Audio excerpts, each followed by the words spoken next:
Anyone here ever been in a general aviation aircraft? Ben, of course you have, so you'll know what I'm talking about. If any of you want to, you can do it for free by calling the flight school, lying to them, and saying that you're interested in a flight, maybe taking some lessons, and you can sit back seat crap for free. So, people have done it, and I'm totally cool with that. So it gets them up there. Okay, I can do a lot of speeches on different aspects of aviation. I'm just going to do one today, and that is on the touch and go pattern, also called the circuit pattern. It's a pattern done by many general aviation pilots because you can log a lot of takeoffs and landings in a short amount of time. I think I got about 75 hours total flight time, but I probably logged like 350 takeoffs and landings. So that's why you do it. Besides, it's more action-packed because you get the takeoff, the landing, and the flight within like 8 minutes instead of taking off and flying is just hands-off. Just really everything flies itself. So it's more fun to just kind of stay in the pattern. Anyone live by Centennial Airport? You see the aircraft that kind of just fly along parallel to I-25, and they're there all day, and they are in the circuit pattern.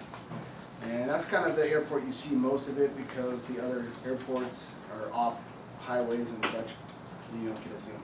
So the first step in a circuit pattern is the taxi and takeoff. Once you're taxied and cleared from the air traffic control, you line up on the runway, center of the runway, because the wind can blow you right or left. Depending on where the wind is blowing, you turn your ailerons into it so it doesn't push you to the side of the runway. So you give it full throttle, and about 50 knots you start rotating. Rotating means going back on the yoke. And once you are airborne, you are in the first step, and that's called the upwind. And the second step of it is called the crosswind. This is the upwind, flying into the wind.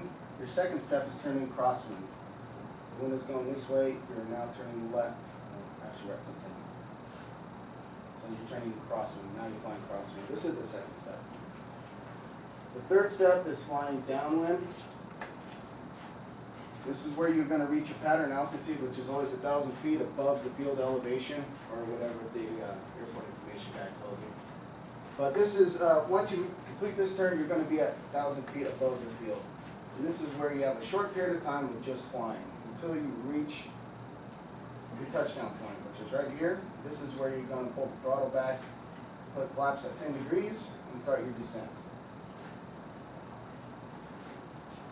And the third step is called turning base. And that is where you're turning right to line up to the runway. And your last step is turning final.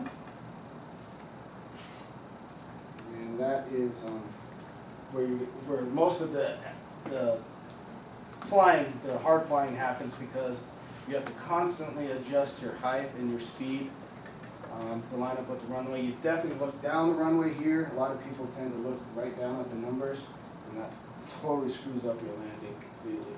You have a visual aid, usually on the left-hand side, called VASI lights. One is red, one is white. If you can keep one red and one white, that's going to keep it on a perfect profile to land. If you just keep those lights like that, it'll bring itself down. Red over white is good. Red over white, you're all right. Red over red, you're dead. White over white, fly all night means you're too high. So,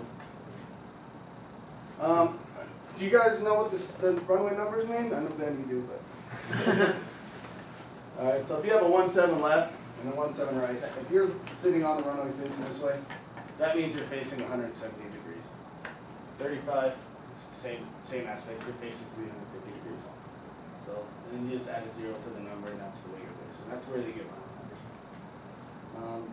Airports can get generally busy, especially Centennial, the diagram right here. On this runway, you got Learjets constantly coming in here, and you got a bunch of Cessnas. You're going to have 6 airplanes probably in this pattern at once, and then air traffic control will sneak one in on you also. We use visual aspects, like E470 is our visual to turn crosswind. Cherry Creek is the Learjets to turn base. We just turn base out of Rappel Road. Jets we use Cherry Creek. So we can fly right next to Learjets all the time, right next to us. And, I actually had an incident in Broomfield once. They have the same layout, 2 runways side by side, or 2-9 right, 2-9 left. And that was about right here on long final, I'd say. And the Cessna Cirrus pulled right in front of me.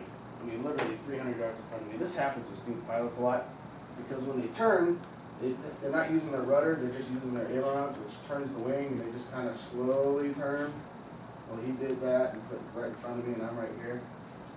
So you got to use that rudder. Kick the rudder, and it kicks the tail, and that will make you turn sharp.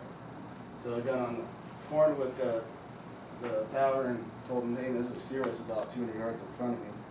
And the Cirrus heard that, and all of a sudden he just zoomed over to the left. But his flying was done for the day, and he probably had to go talk to some people.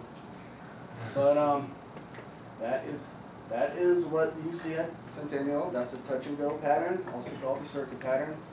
It's just the last aspect of flying that I'll talk about.